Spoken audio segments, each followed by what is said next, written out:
Peace, y'all. So we're back, Mr. Livinoche, and this is video 5 of 5, essay writing. And as you see, it's a beautiful day, and I'm going to take a couple of minutes to go over with you guys, basically the basics of essay writing for your test. For those of y'all that don't know, this is for my previous students, so this is not a music-related affair. But if you need help with essay writing, you feel free to watch. Anyway, yeah, so essay writing is like the meat and potatoes of the bulk of what makes up your writing grade on this upcoming standardized test. Is that clear? Yeah, it's important, and you're gonna be, you're gonna be graded heavily on it. And if you don't have a rubric, make sure that you ask your teacher or somebody for a rubric. A rubric tells you basically what the expectations are. So, I mean, there's 3 essays. There's a persuasive essay. Sorry, I gotta be a little quiet around here if you think I'm nuts.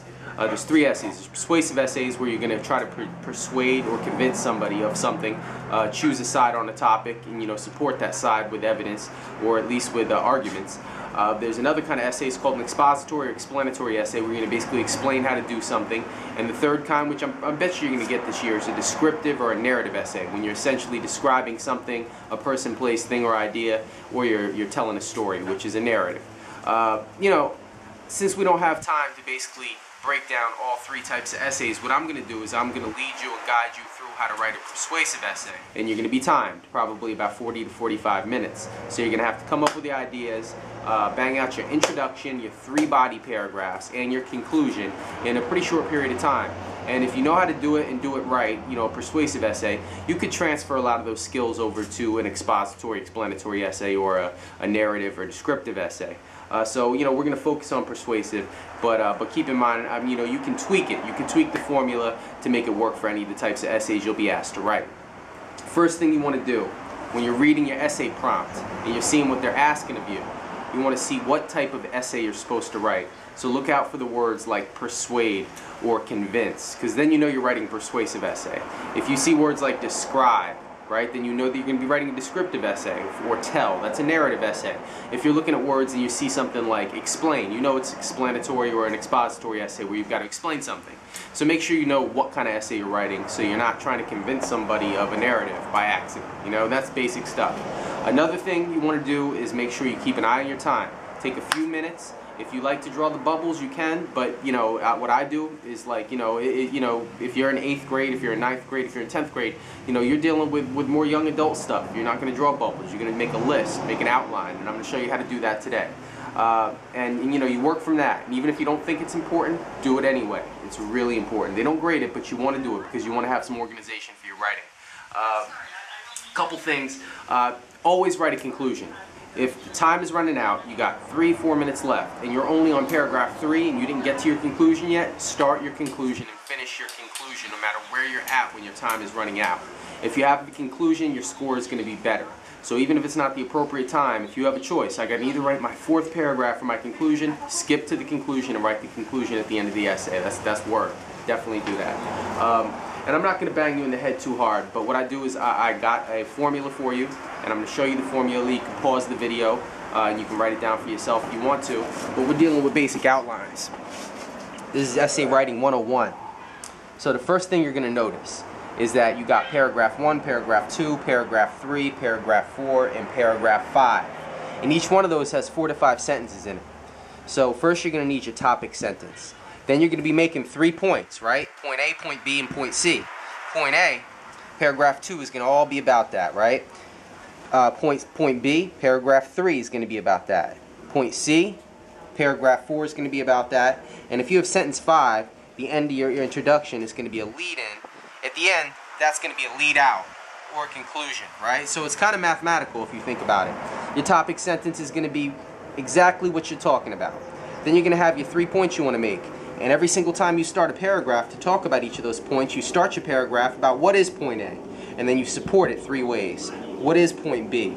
And then you support it 3 ways. What is point C? You support it 3 ways. And the lead out is basically just a restatement of your introduction. You're saying the same thing you said in the beginning, but you're restating it from a point of view that now you've already explained what your points are. And then that 5th sentence in that lead out or that conclusion, that's your knockout punch. And a knockout punch is basically just telling your reader, like, boom, I just showed you everything I showed you. Now you can see it. It is what it is. You know, and you want to knock them out with a clever sentence at the end, because that's the last thing that the person that's grading is going to be reading it, and it's going to leave an impression. Let's talk about Rick Ross. If you want to talk about a topic, persuasive, you got to convince somebody of something. You guys might know on the new song he participated in, he lended a verse to. There's a big controversy because of what? It's been explained that it's possible that he was condoning or saying it's okay to rape somebody in one of his song lyrics. That's like in a popular radio song, and that's what he's being charged with. And so if you're not aware of it, he's got a verse out there that's only been floating around for about a month now, a little over a month, I think. And on that verse, he basically says the words, something along the lines of, slip her a Molly and she won't even know. Go home and take her home and enjoy that, and she won't even know. And his response is that doesn't condone rape. His apology was sorry if there was a misinterpretation or you misunderstood, but that doesn't condone rape. I would never use the word rape in my lyrics. So here we have a popular musician, popular song that kids listen to, kids your age, kids younger than you, your little brother, your little sister listens to, and you're dealing with lyrics that like essentially are condoning rape. I don't know if you know about some of the, if you would break down like what a Molly is, but I don't, but a Molly, it's a street drug, and it's basically a capsule that contains things like crack, cocaine, ecstasy, mescaline or methamphetamines. I don't even know. I'm too out of touch with the drug culture to know exactly what's inside of Molly. But it's not good stuff. It's not vitamins, and it's highly addictive. It's detrimental to your body, detrimental to your mind. It's not something that's like a tame drug. We're not talking about something that's good for you in any way, shape, or form. There's no argument to be made. Knock you out. Back in the day they used to call it a Mickey or something. Somebody get a Mickey slipped in their drink, and meant that they had a drink or they had a beverage or they had a food or something, and somebody put drugs in it to knock them out, and that's basically, they referred to it as the date rape drug. And so in the lyrics that we're talking about, it's basically saying I'll slip her a drug and she'll go to sleep, and I'll take her home and have intercourse with her and she won't even know it. And that's essentially the lyrics. And his defense is that's not condoning rape because he didn't use the word rape. If I were you, if I were a teenager, I wouldn't have it, because these guys get rich off of your money. You download their song for 99 cents on iTunes. Enough people downloads their song for 99 cents on iTunes. They're walking around all kinds of money. We're walking around with nothing, but they're the ones getting rich, and they're basically feeding us poison in terms of the ideas that they're giving us through their music. And there's nothing positive about that. There's nothing to say that it was a joke. So I'm going to sit here and I'm going to verbally give you a persuasive essay as to why that we should boycott his music. Don't listen to it. If you got it on your iPod, erase it. If it's available for sale, don't buy it. If it's on TV, cut off the channel. And every time you get a chance, we're powerful now. We got social media, so we can get on the internet and we can say our feelings openly for anybody to read, and just say, every time you get the chance to say something, I don't approve of this. I don't think that this is right. It's not a good look. I'm not messing with them. You blacklist basically when you isolate and exclude somebody from something. So we have the power to do that with social media. So we're going to go through the steps of writing a persuasive essay based on this timely subject of Rick Ross's offensive lyrics and how it's basically condoning the rape of people. Essay writing 101, you've got your introduction. Alright? So if we're going to write a persuasive essay about boycotting Rick Ross, the first thing that we would say, we'd have to have a topic sentence. And I'll call that an umbrella sentence. And I call it an umbrella sentence because an umbrella sentence covers everything. Right? Recently, I forget the name of the song, I don't even want to know it, but let's just call it Stupid Song. Recently, Rick Ross has recorded the song, Stupid Song, which contains lyrics that condone rape. He has not apologized appropriately, and I feel as if we should blackball his music. Now that's not a beautiful sentence, but you get the picture. We're doing an umbrella sentence, which is going to cover everything we're going to talk about. So once we've had that sentence and we've introduced our topic with our topic sentence, we've got to do what? We've got to come up with 3 points.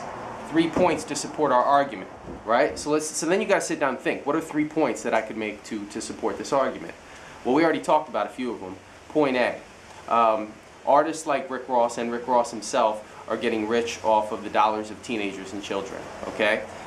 And communicating inappropriate and detrimental messages to the youth. All right, so they're getting rich by basically communicating negative images to the youth, or negative ideas to the youth. All right, so that's bad, right? So that's point A. Point B. When Rick Ross had the opportunity to apologize on Twitter, he said something like, "Well, my lyrics don't condone rape, or doesn't mention rape, so it doesn't condone rape." He came up with an unacceptable apology. And you know, Talib Kweli, other people have spoke out and said that's an unacceptable apology. So that's point 2. He had a chance to apologize and he didn't do it right.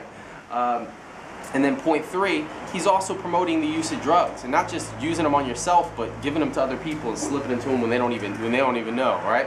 So that's another negative thing. So we got so many negative things. We could write a five-page essay about this, but we're only writing 5 paragraphs. We need 3 points, and we got our 3 points. And you know, you can come up with something brilliant if it comes off the top, but sometimes you got to work fast. So that's what I came up with quick.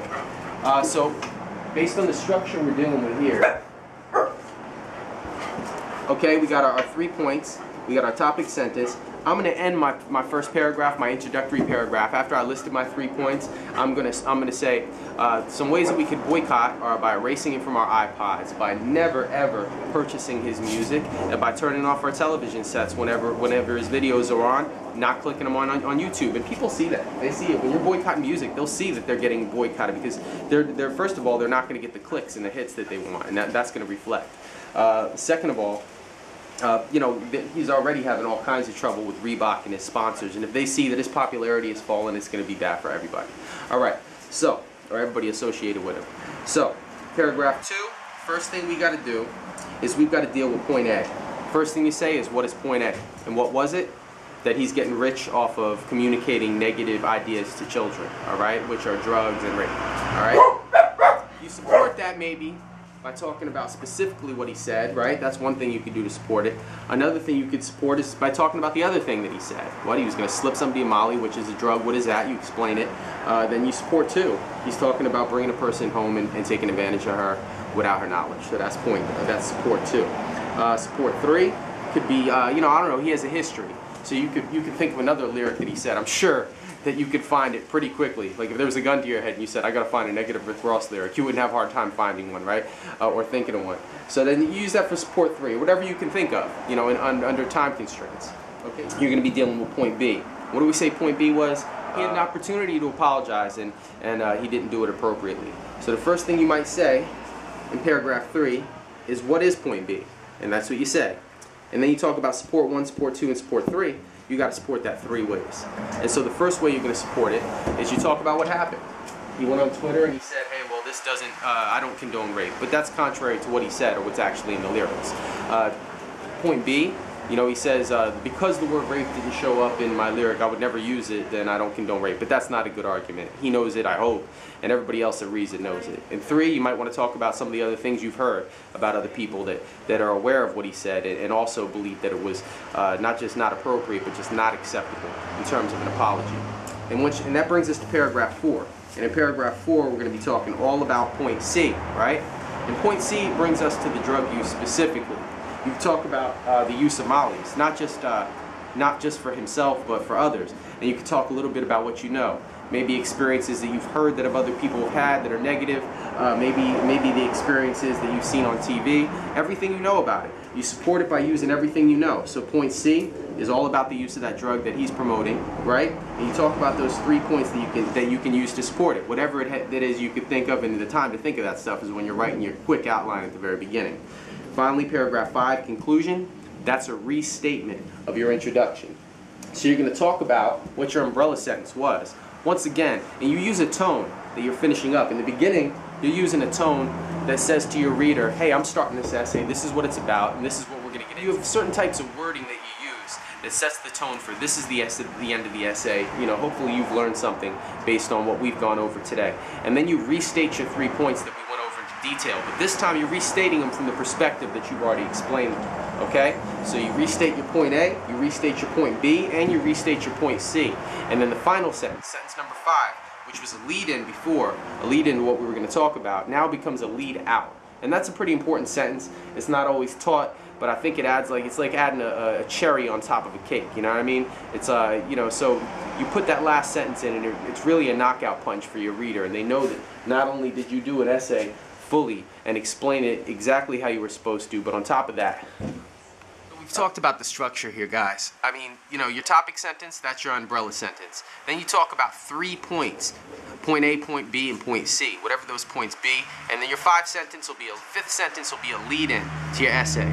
Paragraph 2 is all about point A and your 3 supporting points. Paragraph 3 is all about point B and your 3 supporting points. Paragraph 4 is all about point C and your 3 supporting points. And paragraph 5 is your conclusion, where you restate everything you said in that introduction, but with the tone that your essay is ending. And your 5th sentence, instead of being a lead-in, it's a lead-out. It's a knockout punch. All right? And that's the basics of how to write a persuasive essay.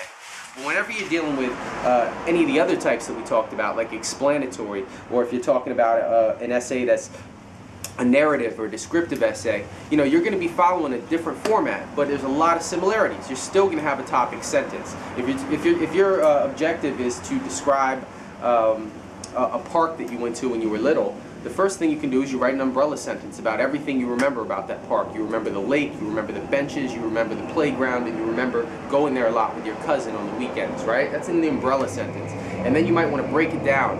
Once you finish your umbrella sentence and you talk a little bit about the park, or maybe the park was a very special place to you when you were in kindergarten, and you look forward to it every weekend. Then you talk about the lake that you swam in. Then you talk a little bit about the playground that you played on. You talk about it was a special place for you to connect with your cousin, right? So that's point A, point B, point C. And then maybe you do a lead-in by saying, you know, I'm sure everybody has a special. And you know, you start off by, I'm sure every child had a special place. You know, there's always different techniques on how to do that, but it's the same essential structure, right? Paragraph 2 is all about point A. So if point A was how you used to swim in the lake, you tell a lot, details, you describe the details of that lake, and you use sensory language to describe the lake. You know, you use languages of 5 senses, and you talk about it. Paragraph 3 is all about point B. So if the second thing you mentioned in your introduction was you really enjoyed playing on the playground, you might want to talk about how fast you went on the swings, you know, and you use descriptive language to describe that experience, and so on. Once you get to paragraph 4, that's all about point C. So if point C was how the park was an opportunity for you to connect with your cousin, you describe how your relationship with your older or younger cousin developed during those sessions when you guys would go out to the park and have fun together, you know, as kids. I hope my camera's not messed up, guys. It looks messed up. And then paragraph 5, the conclusion, you go over the different things you discussed and you do a lead out, just like you would with a persuasive essay. And it's the same way when you're dealing with an explanatory essay, when you're explaining something. Topic sentence, today I'm going to tell you how to make a peanut butter and jelly sandwich, which is a delicious and healthy snack or meal, right? Point A, you have to get your bread out of the bread box, or, you know, and if it's not sliced bread, you got to slice it. Point B, you've got to get your jam, not like you would write something this simple. You got to get your jam with the knife outside of the jar and spread it on the bread. And point C, you got to spread your peanut butter on the bread, right? And make a sandwich. The lead-in, you know, and so these things are all the same, essentially. You're dealing with 5 paragraphs. You've got to introduce your topic with the topic sentence. You've got to go into at least 3 things you're going to talk about. And then those 3 things all connect to the 3 paragraphs that you're going to write. And it'll be a lot easier for you if you write down this format and you develop it and you know it. So when they hit you with a topic, because you're not going to know what it is until test day, you have this in your head. So you can just write down 1 topic sentence, 2, 3, 4. Those are my 3 points. 5, that's my lead-in, right? You know, you have it in your head so you're ready on test day.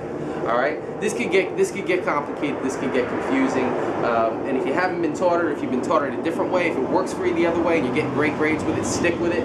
But if you're not getting great grades with the way you were taught it or the way you remember, maybe give this a try. In an assignment, if you want it. An assignment it is you can present any type of persuasive essay to me you want to, and what I'll do for you is I'll make corrections. I'll see if your formatting is correct. I'll see if your usage of your words need a little bit of help. I'll see if your spelling is on point, if your sentence structure is good for you. If you're one of my previous students, you can just hit me at livinocheshawn@gmail.com and give me an example, and I'll work you through it. You only got a couple of weeks left, so I would do it quickly if I were you. Once again, you might want to check out videos 1 through 4. Prior to this, we went over an introduction to the whole series of videos. After that, we went into figurative language. After figurative language, we built up to answering multiple choice questions when you're reading comprehension. Lesson 4 was about answering open-ended questions when you're writing. And lesson 5, of course, is writing essays. Mostly what we went over today is persuasive essays. Hopefully the information is coming from another place, but if it's not, I would ask for it, all right, y'all? Okay? I'm going to enjoy the rest of this beautiful day. I love y'all. Peace.